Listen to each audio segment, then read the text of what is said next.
I have been, you know what I mean, I'll shoot the shit with somebody and get a suggestion, you know what I mean? I just suggested to a guy and it really worked, because, I mean, especially with the sitting down with yourself and write with pen, you know what I mean? Really, I mean, if someone come up to me today and said, Kenny, I hope you don't mind, I was fucking the shit out of you old lady, you know what I mean? I'm probably gonna crack them with this one, you know what I mean? I wouldn't even think, you know what I mean? But, well, that's what this is all about. Some of that shit, if it's bothering you, whether it be something like that or something else, sitting down with that pen and writing. And this is the place after that list where we do that stuff. You know what I mean? We find these people and that's why it's good with suggestions. You know, someone you might be close to in here. I just suggested to a guy who was, you know, pretty crazy. He goes, Kenny, I feel real bad, but you don't know, I really fucked this guy up, Kenny. And I told him, write the guy a letter. You know, because sometimes you got a plan, even with a woman or something, you know what I mean? You get up and you say, well, baby, and then they say, hey, get the fuck out of here, you know, you're all mad, and you're gonna beef again, you know? That's why I love these steps that, you know, that's why they used to say when I first come around, you know, you're not ready for the steps yet, because this is really deep stuff, you know? So sitting down with that pen in hand and writing this stuff, and now, step 9, you know, writing it step down into them or others. That's why we're in here, you know, with other fellas. You got somebody pretty close to him and you suggest, you know what I mean? You know, somebody might say, hey, just leave that alone. Because this is really deep shit that we're in, that we're going to cause us to drink it. You know, I say shit like that because it does happen. You know what I mean? I mean, it might be something really. You know, for example, you might have been fucking your buddy's wife or something. Well, that shit does happen. You know what I mean? And it might be bothering you now when you're trying to get sober. You never know. Well, you think I should go tell them, you know, for nothing? I don't think it'll happen. You know, like I said, I just hanging around with a guy and he's Kenny, I just fucked this guy and it's really bothering me. I said, well, you know, why don't you write him a letter, man? You know, and he said it worked. The guy said, it's okay, forgive me about that. So this is why people have been through this stuff, you know? And that's why it's, you know, it's important, you know, like sorry is just a word, but it's just a word, it mends itself. You know, amends is when they change something, they make an amends to an amendment, or, you know, it changes, so it's important shit. And we're making amends to people, and they ain't always really kind. Some people, no matter what you did, they ain't never gonna forgive you, you know? And as far as you know, I know that, you know, AA must never be organized, and it is when they get together. Like even to this day, I try to stay out of those business meetings. You know what I mean? When I'm AA, I don't have time just trying to stay sober, you know. In a business meeting, and you know, wants to be the boss. They're coming out here and yelling at this. So I just see you later, pal. I gotta move my car. And I agree with that. That it should never be organized. It's one drunk helping another, and that's the way to think of it, you know. So, and I know that they, you know, like central service and everything else, they appoint those people and the boards to do that stuff. And some of them that, you know, I don't think they get paid, they work their ass off to keep AA going. So, you know, I got nothing to explain about. So, thanks, fellas. Thanks, Kenny. This way, Drew? Okay. Yeah, Drew, well, Hey, Drew. Hi, Drew. yeah, I don't know, men's thing, but, you know, I just fucked up anyway. I just got rehab for 5 days. So I got pretty plastered. I was pissed off, you know. I had a problem with my ex, and we went into a huge argument, and I don't know. I don't want to talk to anybody, be near anybody, and I grabbed a bottle and I just started, and I forget it, it was full bore, you know. gallon, and I still had another liter, and I pulled up to my house, and I was getting out of my car, and I guess I just kind of went back and blacked out. My brother-in-law pulled up, I had one leg out of the car's running, I got hold of the bottle, I passed out. Because he thought I was dead, he was screaming at me, smacked me in the face, and I couldn't wake up, you know. But I did, woke up, I was like, what the fuck do you want? So I staggered in the house and proceeded to drink that, and I was just kind of like, I knew my pancreas was gonna, like, forget it, that thing was just gonna explode. So I just talked with my daughter, and I just said, oh, you know, I gotta go to the hospital. So she brought me in, you know, at least I mean, it kind of sucks with the pancreas, but in a way it's kind of good because I get to go like a normal hospital, and then they detox me there while they're cleaning up my, you know, and I have my own room, I got TV, I can just order the food, and you know, so it's better than being in a facility, you know.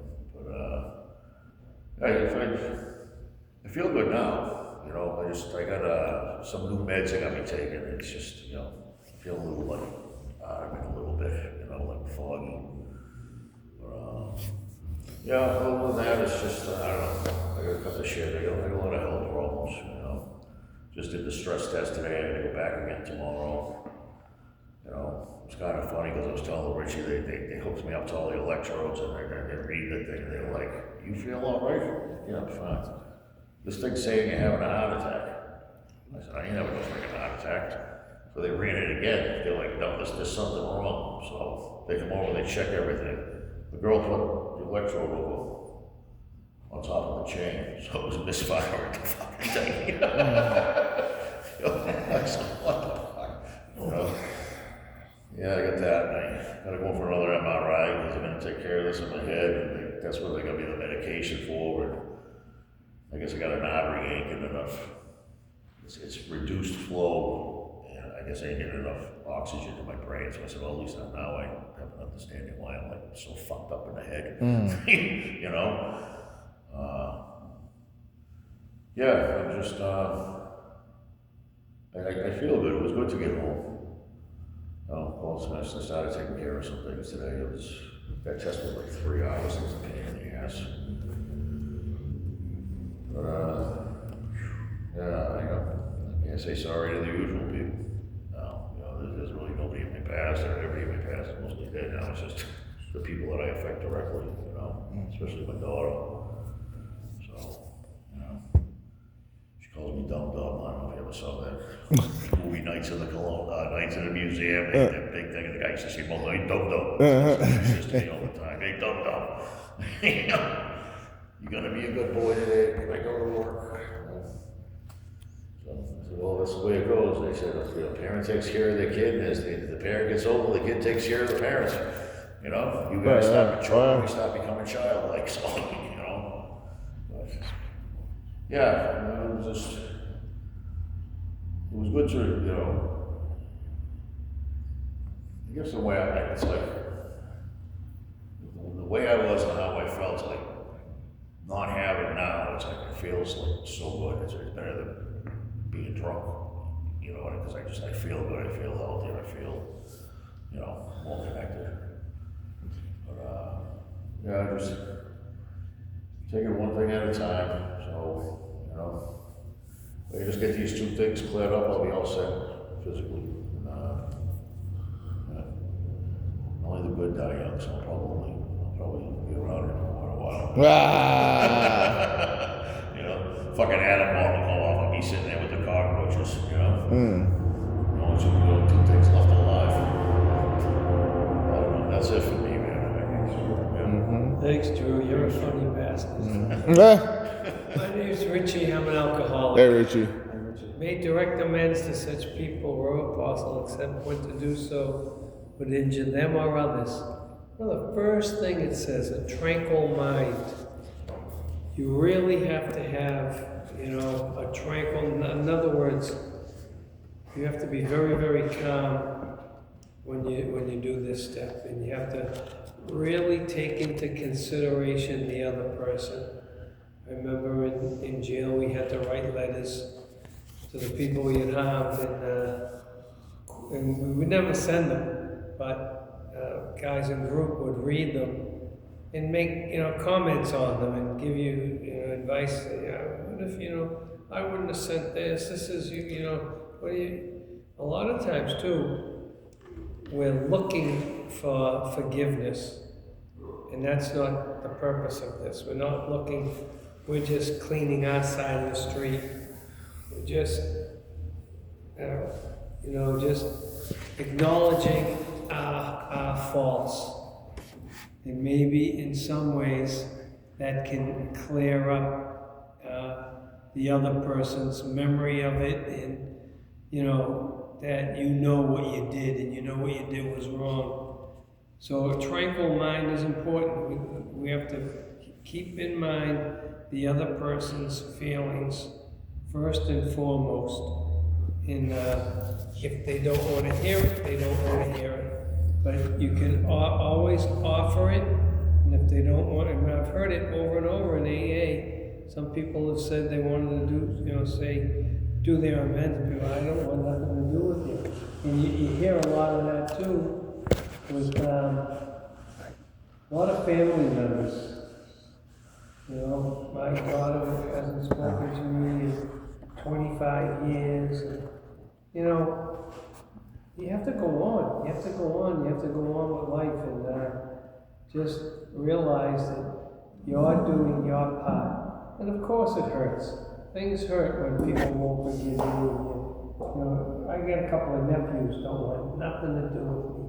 And I was shocked, actually shocked when I came home and my father, somebody told me, and then it created a little bit of a controversy. Their brother was getting married, and my sister had to sit me down and say, Richie, you can't come to the wedding.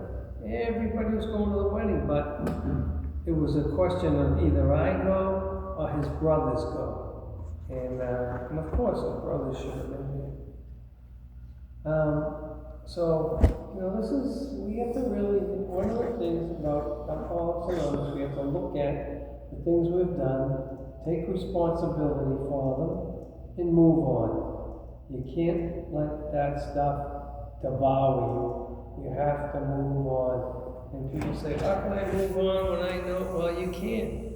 You listen to others. You listen to what other people have done, how they deal with stuff, and how they have resolved in their own mind a situation that is similar to yours, and you can say, oh, okay, I didn't think of it like that. So you can never say in AA, well, you don't know, because people know. Other alcoholics know what you've been through and what you've done. How you've hurt people, and how totally selfish we were with our drinking. And I lead the procession, I lead the procession.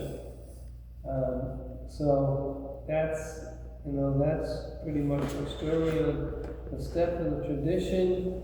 We just can't get AA involved in other stuff, and it has to be organized. We have to have people make the coffee and set the hall up. Geez, I do everything here. And run the meetings and do the secretary and do the commitments. So it does have to have some organization, but not to the point that people can control you, So that's a real fine line. I still don't have all that figured out yet. The organization and no organization can't be organized. I'm still working at that, and in a way that gives me some kind of solace that I know that I'm still working on stuff, and I'm going to continue to keep doing that until I get it right. That's never going to happen. That's it for me. Thanks. Hi, I'm Charlie. Hey, Charlie. Hey, Charlie.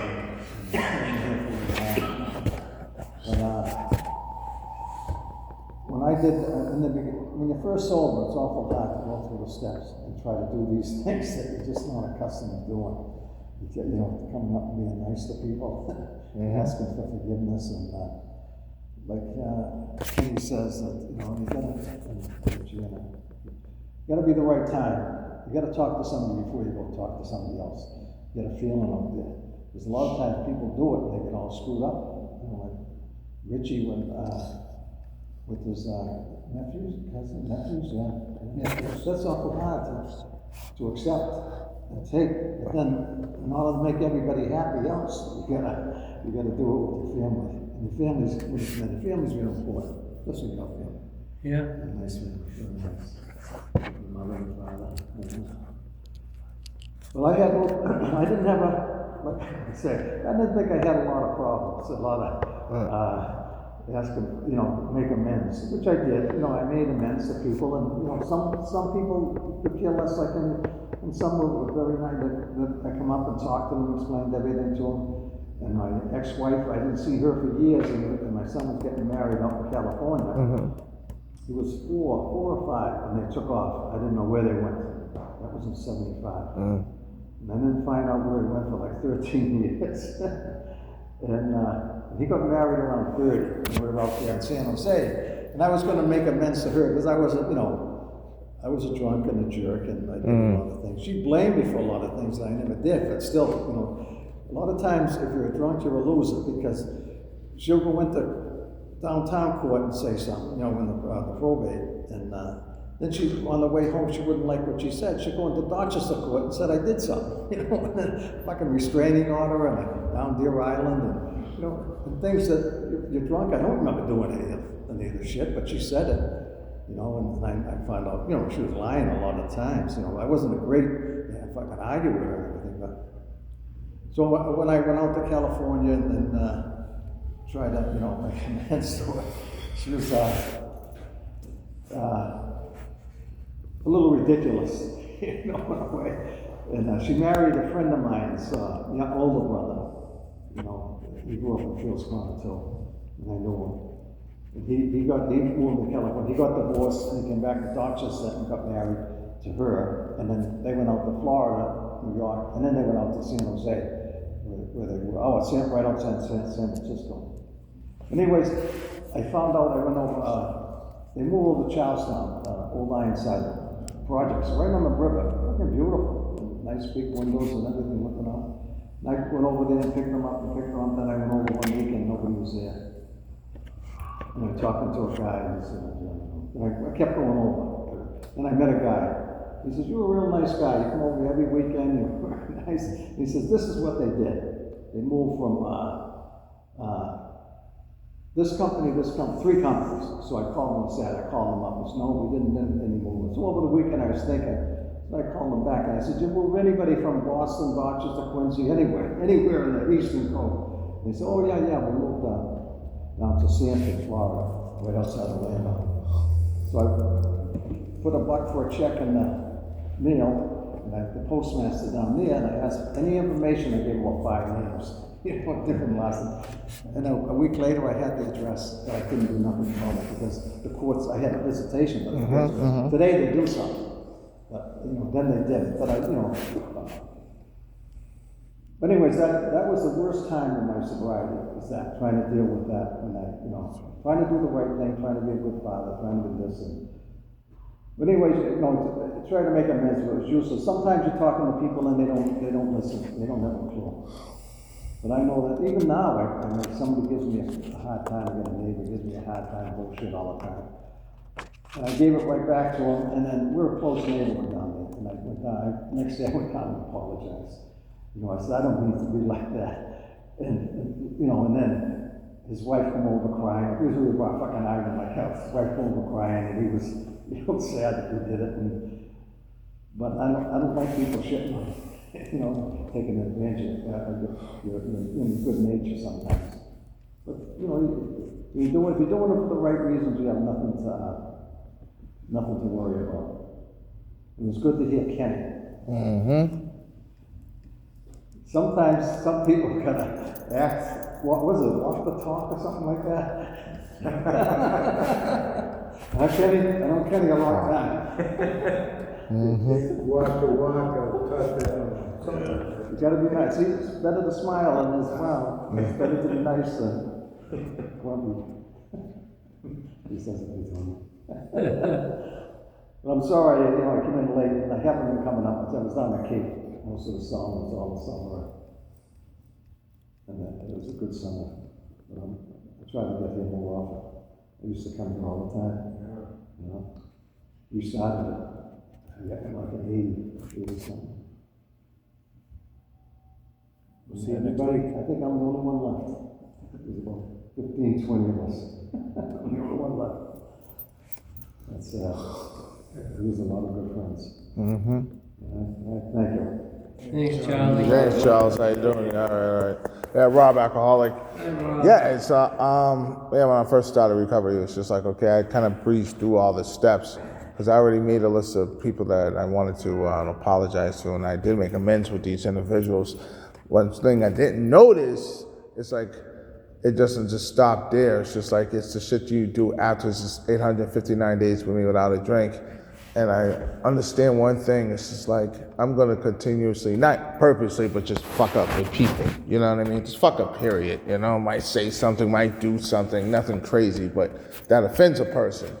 And I still gotta apologize to that person. I gotta make amends with that person.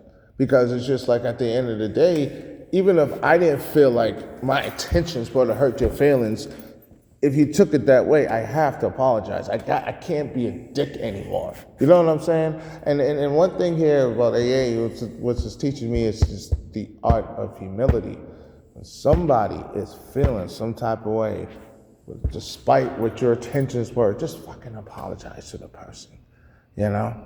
Now, I've always battled with those emotions where it's like, do I apologize and say fuck you, or do I just apologize without the fuck you, or is it apologize and it's still fuck you? You know what I mean? It just those are the emotions, like, especially when you're dealing with the opposite sex, you know.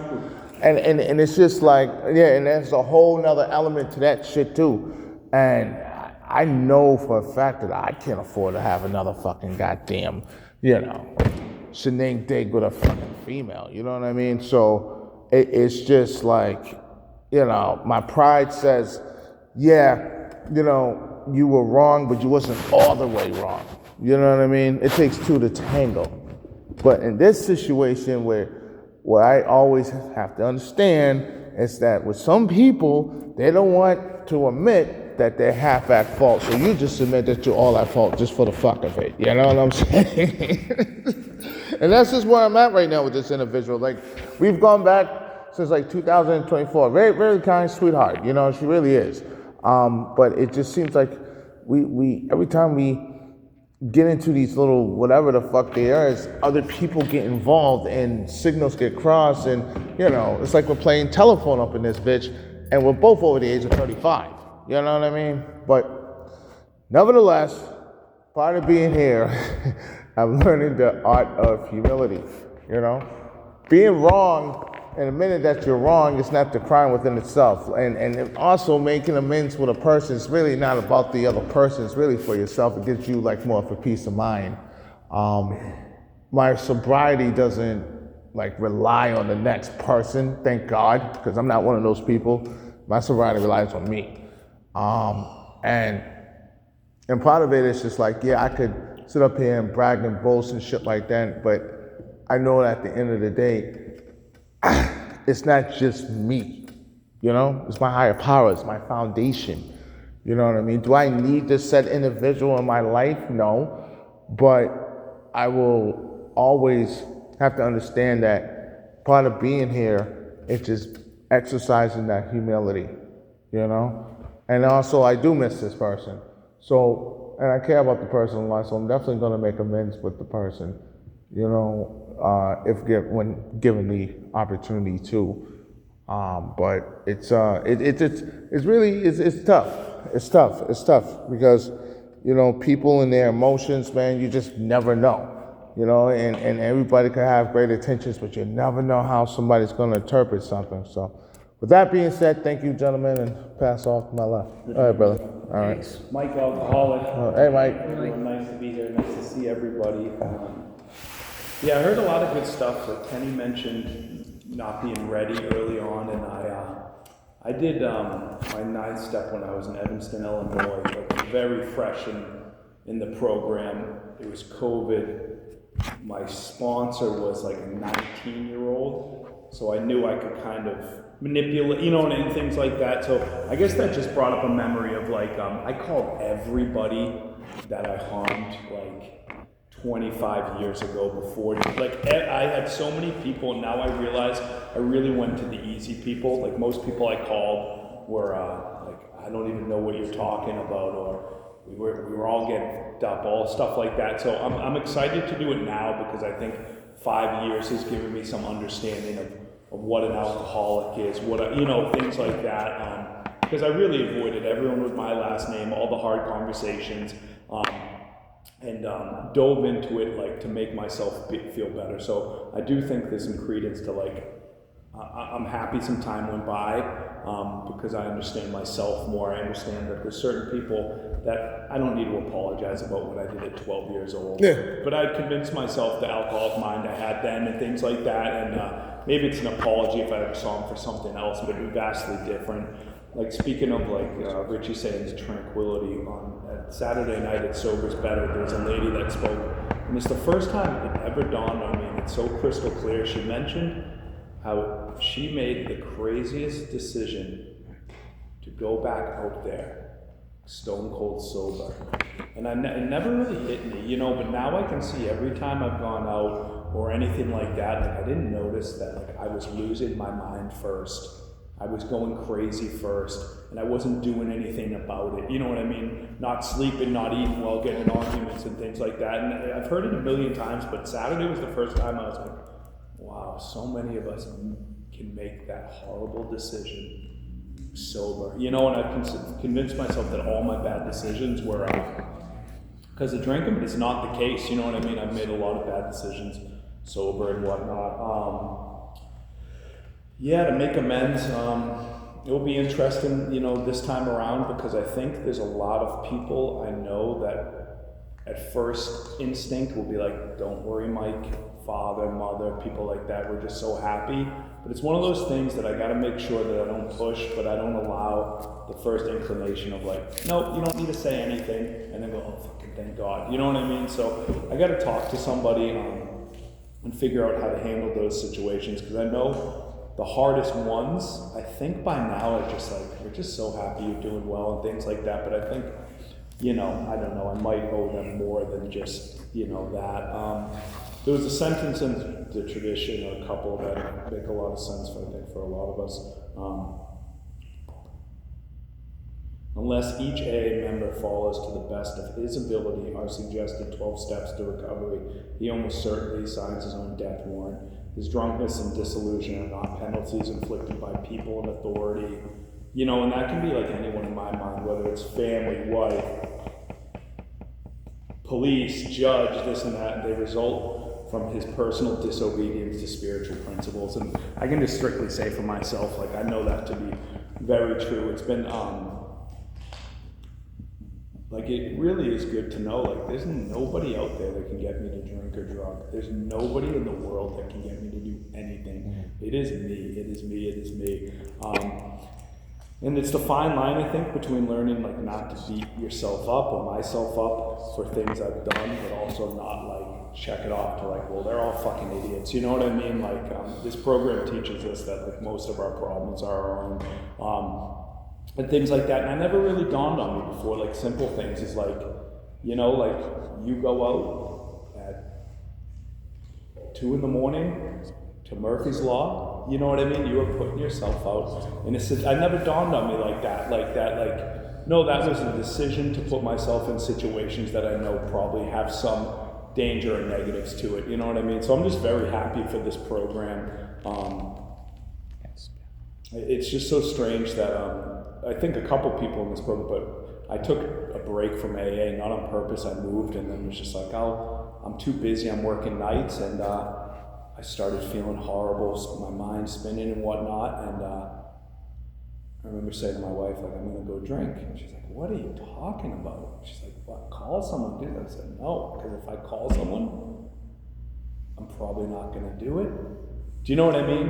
And then I remember walking down to the bar and saying, I can pray right now. People have said that there's a time that no human can help you. And I'm like, I'm not gonna do it because I don't want, you know what I mean? Also that fear, and it's weird to think this, but that fear of like, what would God do to stop me? Like, do I need a DUI to, you know what I mean? That type of thing. Right. But like, I made that decision telling myself I'm only going out for a night or two. And it ended up being 4 or 5 nights. And I crazily convinced myself the best way to get back into the habit of AA is to drink. So my wife knows that I really need to go. So I force myself into something where my wife would be like, okay, like I'm calling your family, your sisters, but like I could have just drove to Hyde Park, drove to Rosendale. You know what I mean? Like, and that's the craziness in our head. So like what you said earlier about being tranquil is like, I need to remember like there are telltale signs that I have that I'm smart enough to know now when I'm starting to get off the beam. You know what I mean? And that's a dangerous place, and that means I need to like stop and have full attention when I get to those points and be like, this is dire need to like be healthy, to sleep, to eat well, I've heard this a million times, like your response is only as good as you call them, you know, and things like that. But I had all those tools in front of me, and I was just like, F that. But I convinced myself that it was smart to go out because it would keep me away from drinking. You know, like, and it's fucking weird. Like 6 weeks later, I think I've been back to like regular meetings, 4, 5, 6 weeks. Like I feel a million times better. And I also have to know that's also something I need to remember too. Is like I start feeling really good and all this stuff, and then I, you know, and all that. So I'm just happy to be back. Happy to be getting out of here before 8:32. You know, so good to see you. All right, great to see you. Thanks, Mike. Thanks, Mike. Let's do it. Oh, I'm sorry, but I forgot the collection. Our Father, Father, art in heaven, hallowed be thy name. Thy kingdom come, thy will be done, on earth as it is in heaven.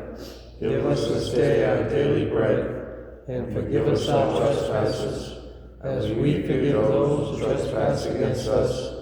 And lead us not into temptation, but deliver us from evil. Thine is the kingdom, power, and glory forever. Amen. Seeing Thank you, everybody. Kenny. Good job.